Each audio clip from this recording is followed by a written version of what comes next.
Good evening, interweb lands. Welcome back. Welcome back to the La Lee Lou Show. Oh. And we're continuing our talk about the Phantom Pain. Just our thoughts and opinions. I don't like them. I don't know, hit dislike. I don't care. You can do whatever they want. No, please don't. I need your approval. Desperately. Speaking of approval, this guy doesn't need anyone's approval. Anyone. He hardly needs an introduction. He doesn't even need an introduction. I really should save this for last, but I'm not. Because it's fucking Shalashaska. Oh. Shalashaska in the house. Or Revolver Ocelot to the uninitiated. He is my favorite character. Yeah, he's the most... He's the most awesome. First. Prolific. Yeah, he's definitely most prolific. He's in every game. He's in the background, wiggling his little shadow puppet fingers. Yep. And in this one, I mean, he's always been kind of portrayed as like the world's biggest Big Boss fan. Mm-hmm. Definitely. In this one, this is the first game he's ever been an ally to the player. Yeah. Which will be interesting. Yeah, seemingly. And we know him. I mean, yeah, unless there's like a further twist that no, he wasn't actually. No. Ultra mindfuck. Yeah, I don't think he'd do that. I think Ocelot's story is pretty much told. Yeah. I don't know what else I can add. But oh man, any excuse to see more Ocelot. Oh, please. Yeah, man. So Troy Baker is doing him. Cool. Troy Baker does everything. Yeah, he's in everything. So I'm not really totally sold on him. Like, I don't know. He's giving him this like Texas twang thing. Yeah. I mean, he's from like Houston or something, but like I don't know. It just doesn't sound like Ocelot. But he doesn't have to sound like Ocelot because Ocelot can sound like anybody. Yeah. My hand. Yeah, that's he breaks character. Breaks fucking character right there. Because he's always going to be like this kid. Yeah. Yeah, he's still ambitious kid. Even to that point, he's like an old fucking man. He's old as shit, and he's still like. The Cyborg Ninja cuts off his hand, and he stops being like this, and he just freaks out. He goes, my hand. Yeah. Like, now we're just getting off tangents about how awesome he is. Yeah. But like, there are going to be twists with him, and there's always twists wherever he goes. Twists are abound. I mean, what can there really be? He's really working for Zero the whole time? That's dumb. There's too many... He's like a quadruple agent at this point. There will be too many mitigating factors to tell now. I have no clue. Well, who's he working for that we know? He's working for the Russians. Yep. He's working for the Cypher organization. Yep. He's working for Big Boss, apparently. Yep. And himself. And himself, I guess. He plays all three. Yeah, and more probably. More probably. But at this point, who is he? Because in previous games, like in Portable Ops and even Snake Eater, I don't think in Peace Walker they really touch on Ocelot at all. I don't even think they bring him up ever. No. But I mean, before that, in Portable Ops, you know, certain stuff in Portable Ops is canon. But I think one of the stuff that is canon is the fact that Ocelot took back that last bit of the Philosopher's Legacy from the CIA. I think he like killed like the big CIA guy and stole the last of the legacy, and that's what the Patriots were originally built on. It was like the stolen American legacy. That was the last thing chronologically that really Ocelot's done. Yeah, he helped fund the Patriots, and then at some reason, I guess Big Boss found out about his clones. Then he left, and then I guess Ocelot continued working with Zero, as did Ava. They were kind of working against him at this point. Mm-hmm. Kind of hope Ava's in this game. So at this point, he's kind of like playing both fields right now. I think he's always going to be for Big Boss, right? But I think he is employed by Cypher at this point. Yeah, to kind of control, you know, it's necessary to be his handler. to be Big Boss's handler. Is an essay. Pretty much his handler. But man, yeah. And that downtime you speak of, from the end of Snake Eater to now, leaves a lot of wiggle room for hey, I've been up to fucking this. So for him to I don't know what that could be. A big rabbit out of his hat is not completely out of bounds because he's had time to prepare. It's just I can't think of. Yeah, I can't think of what. I've seen all the kinds of rabbits. It's going to have to be something that's kept. It's going to be like a jackalope or something. It's got to be something crazy. Yeah, it would have to be kept hush hush from the public eye. That's how we don't hear about it. Ocelot is Chico. Duh. Mystery is solved. Fuck yeah. Sold. Yeah, man. And this is going to be the game where he gains the name Shalashaska, which when I heard that in Sons of Liberty, I'm like, that is the coolest. Actually, I think he mentions that name in Solid, actually. Really? I think so. Yeah, I think he says such and such, call me Shalashaska. Yeah, he mentions that like in Afghanistan, blah blah blah. He name drops Afghanistan and Shalashaska. That's pretty badass. Yeah. That Kojima's just bring it back. Maybe that wasn't in the PlayStation version. Maybe that was just in the PC integral. I don't know. But yeah, I watched I watched a movie compilation of Solid, and that scene was in it. I was like, I don't remember that scene in the PS1 game, but it was like an HD glossy one, so I think it was the PC port.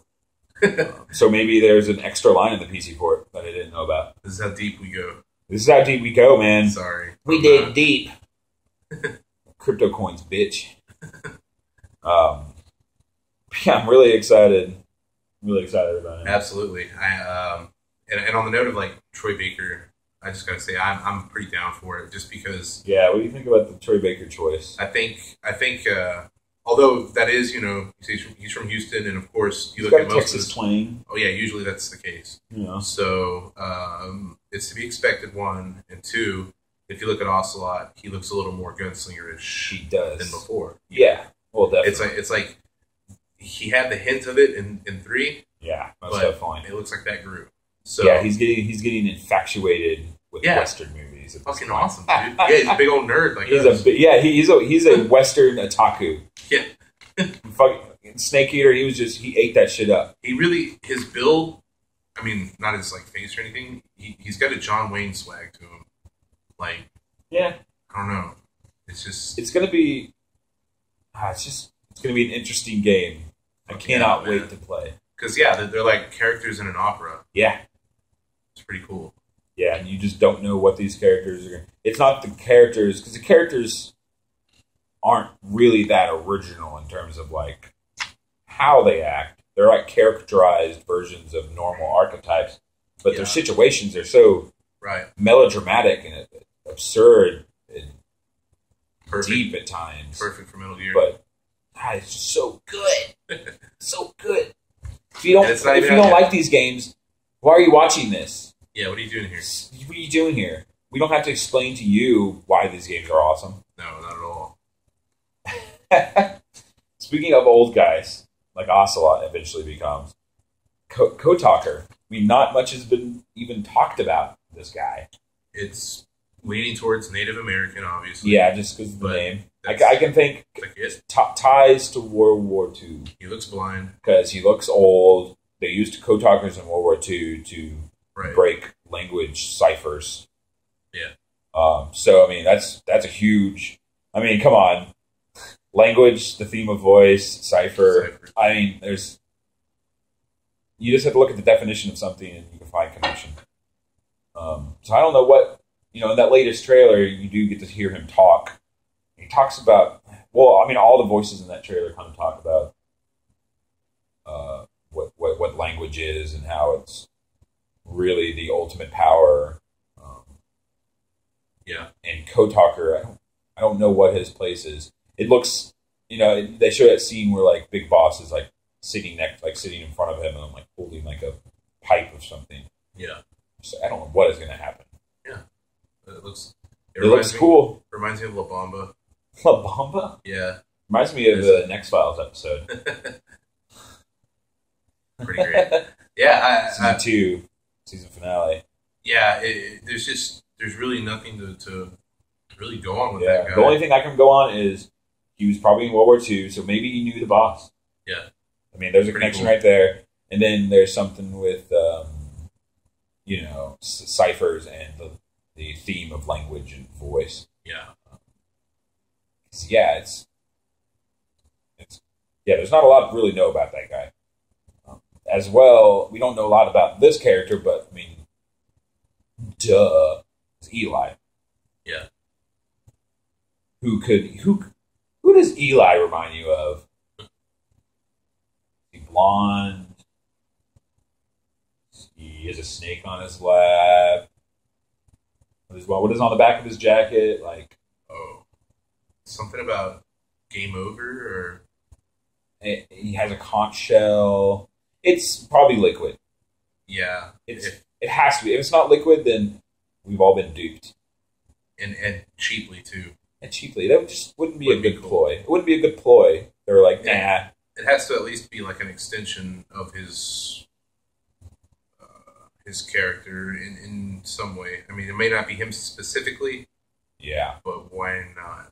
It might as well be. Yeah, like I'm really excited to see a young Liquid, because by the time of Solid, I mean the player and also Solid himself are introduced to Liquid, but Liquid seems like he's been entrenched in this drama for a long time. Like he knows about the Patriots. He knows about Big Boss. He knows about, L'Enfance. He knows about Solidus. He knows about everything. Yeah. He knows about Miller. The only thing he doesn't know about are the original members of the Patriots. That's what he's after. Donald Anderson just slips right under his nose. Yeah. Everyone's nose. Like, no one realizes that he was just some random old black guy was, responsible for the worst technological advances in science. Yeah. He's just a normal guy. And Dr. Clark, holy shit, paramedic we'll talk about her later, but she turned into a monster. Pretty important. Holy shit, she turned into a monster. She was so nice in Snake Eater. Fucking mask. Anyway, yeah, masks. It's all about masks. Snake Eater is all about masks. Yeah. We'll get to Snake Eater eventually, but that game's all about masks. But Eli, what is most exciting about Eli is the origins of how he gets entrenched with Big Boss, and I think there's going to be a relationship with Ocelot. Yeah. Oh yeah. Mostly they relate too much. They're so similar. Yeah. Like they have this familiar, flamboyancy. Like when they talk with their hands, brother. And Ocelot's pretty good. The same way. They do the same. Yeah, I'm sure he's so got a big influence. Yeah, they're so theatrical. Yeah, that's where Liquid gets it from. Which makes me think Ocelot probably raised and molded Liquid to. Man, he pretty much trained Liquid from a small boy. He knew that he was going to be his ticket. Yeah, he saw the potential to taking down Zero in his genetics. Yeah, that's fucked up. He had a plan from day one. Pretty much as soon as he saw that AI shit starting. I wonder if he had a choice for which super baby he would take. Yeah, or if he just was offered the opportunity in Liquid. Who knows? Yeah. I mean, he got the one with the dominant genes. Yeah, unbeknownst to that. Unbeknownst to him. See, maybe he lied to him. Yeah, exactly. Maybe Ocelot took him under his wing and force-fed him lies that he was recessive. To mold him to be a spiteful against Big Boss and his clones and the Patriots. To what end? I guess the end of 4. His ultimate plan was to use Liquid to get past. Yeah, to get past the AIs, because the AIs start right about now. Because in that last trailer, you do see what looks like an AI pod. Mm-hmm. So AIs make a return. I think this is going to be the origin of the Patriot AIs. Not when they take over. They don't really take over till I think Sons of Liberty. You know what I mean? Yeah, this is off character. When they awaken. Strangelove will be a big part of that. Just saying. Oh yeah, Strangelove's definitely going to be a big role. I hope she comes back. I hope she comes back. Yeah. But yeah, Eli. It's going to be really interesting how they're going to tackle. And I like the Lord of the Flies flares and references with the pig head and the conch. Yeah. He looks like one of those wild boys lost on the island. He is tearing each other apart because he is. We all gonna be so good. It's gonna be really good. Now we're gonna go to some of the newer characters that are introduced in Phantom Pain. We're gonna start with the mysterious Ishmael. Yeah, that's a trip. Ishmael. I don't even know where to start with Ishmael because I guess we don't even know if he's important or not. Yeah. He might just be a passing dude, but they're putting so much focus on this passing dude. Yeah, there's a few things that just put a spotlight on him. Yeah. I guess first time we see him, apparently. Excuse me. Yeah, apparently is it's in that trailer. Yeah, it's in the hospital. It's in that first trailer. And the things that happen in those scenes are supernatural, which is not off limits in these games. Not at all. Not at all. But they're done in a way where it serves no purpose to just say, oh, well, you can be in a hallway, with 20 other guys and you're getting mowed down by assault rifles. But we see you get hit and fall to the ground. But when Big Boss turns around, you're in like another hallway. And there's another you. Yeah. And then there's the void, like, that's Kiefer Sutherland. That's a whole. Kiefer fucking Sutherland. We'll talk about that later, but they used Kiefer Sutherland for Big Boss and this mysterious Ishmael character, which is just red alert. Alarms. I don't know how you can even legitimize that with an answer. People say to save money. To save money? That's fucking stupid. You think Kiefer Sutherland's cheap? Cheaper than like he's in the. Okay, I don't know how voice acting fully works. Maybe they get paid per hour and they just had a couple of minutes to burn. It's by the syllable. It's Kiefer Sutherland though. It can't be cheap. Like he's 24 is like a global phenomenon. Like he is huge stuff. Lost Boys. Lost Boys. I really love Lost Boys. Yeah, that's some 80s lore. Oh my god, if they had that song from Lost Boys, that'd be so awesome. But yeah, like he's just this guy. He wakes up Big Boss. He's been watching you for 9 years. Almost begrudgingly. That's kind of weird. You've been watching me for 9 years. Your face is burned off. And then that nurse lady, man. Like when you showed me that, her saying Ishmael. Yeah, look at that. And if you've got the time. It's in the garbage trailer, right? Yes. Yeah, it's in the towards the end. You're not your kind of people trailer. Mm-hmm. It has to be easier to say that. I say garbage trailer. That sounds bad though. In the garbage trailer. The shit trailer. In the garbage trail. Yeah, at the very end where the music kind of slows down, you see like the nurse. It's like first person view. It's kind of like hazy. Yeah, she comes in to like shoot you up with something. And and then she looks into your eyes and sees you're waking up. And you see her like, in a question. She's like, it looks like she says Ishmael. Yeah. Like, but why would? Yeah. Why are we looking through his eyes? VS come to like. I don't know. We'll get into the theories concerning that later. Because, there's not a lot that can be said about Ishmael that won't just lead into sweet speculation, which we'll save that for later. Now, we're going to continue with that initial trailer, and we saw a creepy fucking kid floating in the air that looked like he was wearing Psycho Mantis' outfit, but like they were for Psycho Mantis. Like the arms were... Like he stole from the future. Yeah, like he stole from the arms are really long, the legs are really long, but he's just like this little 12-year-old kid. Yeah, and he has like strawberry blonde hair sticking out of the gas mask. Awesome. It's creepy as shit. Like, it's some Silent Hill shit, but I want to think about Silent Hills. Oh, man. Too soon, bro. Apparently, I haven't really kept up on a lot of a lot of the news, especially when a lot of news sources got to play it and talk about it. I kind of avoided a lot of that stuff. Too deep for me.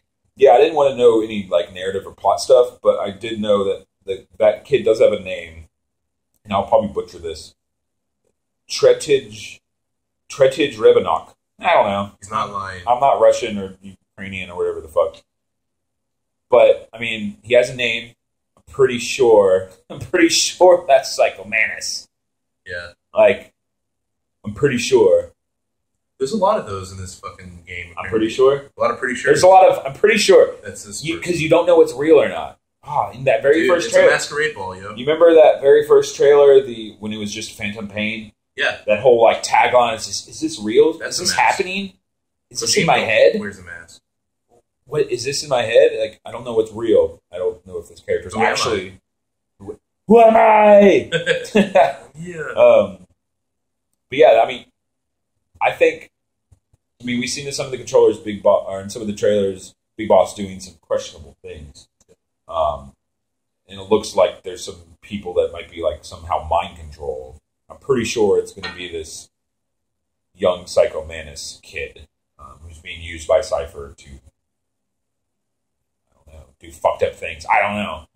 That's literally the only explanation I can come up with all the weird mind control looking stuff. Mm-hmm. Yeah, all the fantasy. A lot of the fantasy. Yeah, and all the hallucinogenic kind of fantasy stuff, like the flaming whale and Vulcan appearing from the flame. Crazy horses. Yeah, the horse covered in flame and a flame unicorn. Yeah, man. In later trailers, you've got... we'll talk about that with Big Boss. The fucking horns just busting out of the sides of mountains and shit. That makes no sense if you haven't seen it. Yeah, there's just stuff in this game, in the trailers, that defy any sort of real explanation, but they make perfect sense within the context of this is a Metal Gear game. Mm-hmm. So every character here is going to play an important part. I'm pretty sure that's like every Metal Gear game. Almost every character is important, even if it's for a thematic reason. Everyone's important. Even Cecile from Peace Walker. Mm-hmm. She wasn't really that important. We're going to talk about... No, we're not going to go too far into this because we're going to bring it up later in the speculation. But that unidentified doctor in that trailer. Oh, yeah. I mean, like I said before, you have that map of what looks like Cyprus behind him, and you have a British flag, which Liquid joins the SAS in the British... some type of like it's like their SEALs. Yeah, it's some type of military organization, but he joins that organization eventually, which is where he gets this British accent, I guess. So Liquid has a British accent because he's a villain, and villains have British accents. Yeah, should. Yeah, if you've never seen Die Hard, you gotta have a European accent. Please. I mean, look at Star Wars. All the villains have British accents, except Darth Vader. He was black. Now, this doctor, I mean, there's a lot of speculation, but do you think he's going to really like add up to anything but just a doctor? Some doctor in the hospital. Yeah. Yes, I think he might not have like a lot of screen time. Yeah. Because it's an actual actor. They got I forgot the guy's name, but he's a full-fledged professional actor to get his face scanned and to act. There's investment in him. So, yeah, like you wouldn't just kill off or have that character in the very beginning and just... He's got flamboyance, the way he talks. Yeah. It's been 9 years. It's real fucking... 9 years. Like you don't have to tell me like that, you dick. Yeah, like he's acting This is traumatic for me. Whoever this V is, you. Yeah. So, to me, I mean, my first instinct tells me, okay, he's a doctor controlled by Cypher. Yeah. You're here. Quasi, you don't know it's against your will yet when he's talking to you. Yeah. But when you wake up, it's pretty fucking apparent. and yeah, I mean, I think pretty much he's just going to be a slimy doctor that works for Cypher, and you'll hear about it later. They're going to tell you, oh, Cypher. Do you think it's going to be, man, what is his name in the second Metal Gear? Metal Gear 2, Solid Snake? Oh, Madnar? Oilix? Yeah, Madnar, the guy who makes Oilix. No. No. Well, he's also like a robotics expert. I think there's a nod biologist because he's in 4, but you don't see him. Yeah. Like they're like, oh, only Dr. Madnar has that white blood. Better go to Madnar, and then it's just like a name drop. I always found that kind of weird. So yeah. I hope it would just be weird if this guy was Dr. Madnar. I think that'd be really cool. Yeah, that would be kind of like cool. It doesn't make any sense, but that's only because we don't know shit about Madnar. Yeah. Like, and of course, I think it'd be really cool if you retconned for that to be Madnar. I'd be fine. Koji Pro be retconning some shit. Yeah, I don't. So I personally, if a retcon is done well, if it helps grow a story and it makes sense, whatever. It's your fucking story. As long as you don't pull a Star Wars. Let's be mature about it. Hey, let's be mature about this. This isn't like something that can't be changed. It's a train coming and you're putting down the tracks, man. Totally. That's the way to live. So yeah, there's an unidentified doctor. We'll talk about the theory later with him, but he looks like someone who is involved in very controversial things that just by chance that might have to do something with the game. But we'll talk about that later. It's pretty goofy. Yeah, it's pretty crazy. Now this game, he was introduced in Peace Walker, in Ground Zeroes as kind of the villain of the game, Skullface. Yes, Skullface. I don't know. I don't know what to think about Skullface. Yeah, I mean, let's look at him just in Ground Zeroes. He's obviously played as the antagonist. Yeah, but he wants Cypher dead. Yeah, and Big Boss dead. Yeah, he wants both parties dead. But that whole thing just gets wiped away when you see him later. Yeah, on multiple occasions. In that first trailer where they showed him and Big Boss just chilling in front of Zeke, that preconception was shattered. And then he's there in the final trailer. He's present. He's talking to Big Boss. Yeah, and he's vanishing and appearing on screen in real time. So you're led to wonder if that's meant to be. Yeah, if he's real. Even real. Is he real? Like, is it meant to be like? But then you follow that train of thought, and you're like, well, did any of that happen in Ground Zeroes? And if it did Big Boss destroy his own base? Yeah, and then if that's why would he do that? Yeah, is this a Tyler Durden thing? I don't know if I totally believe the Tyler Durden theory. It certainly holds a little bit of water just because there's a lot of weird things about the guy we don't know about. Mm-hmm. And a lot of those editing tricks and a lot of those shots just make you think. And then the thing where like people can't remember his face or he says lines that Big Boss has said. There's a lot of weird things. I don't know what. He could be Decoy Octopus. He seems like a new entity. That's probably like going to be people get angry. I think that calling anyone Decoy Octopus makes it. But if anybody in this game could be Decoy Octopus, it would be Skullface. Pretty much. He doesn't have a face.